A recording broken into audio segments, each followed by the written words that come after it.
নিজের চোখে দেখা কিছুদিন আগে একটা জানাজা পড়িয়েছে, খোদার কসম করে বলছে 6:30 ইন্তেকাল করেছে। হসপিটালের বিল দেনেওয়ালা নাই, 4 সন্তান, অ্যাম্বুলেন্সে ঘরে ঘরে আসবে, 1000-1200 টাকার বিল দেনেওয়ালা নাই। কি বুঝলেন? ক্ষণস্থায়ী দুনিয়া।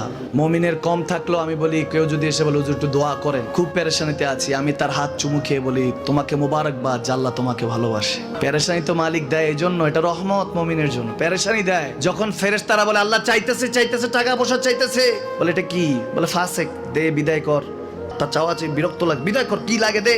মুমিন যখন চাইতে থাকে আল্লাহ আমাকে কিছু লাগবে, যখন একটু করে চায় আমার মাটাকে সুস্থ করে দাও, বাবাটাকে আল্লাহ আমার স্ত্রীকে, আমার আমাকে একটু তৌফিক দাও, চাইতে থাকে মুমিন। আল্লাহ বলে যখন ফেরেশতারা দেখে মুমিন চাচ্ছে, দেরি করতে পারে না, তাড়াতাড়ি খাজানা নিয়ে দিতে নেবে, আল্লাহ বলে রাখোস না, এত তাড়াহুড়া কিসে?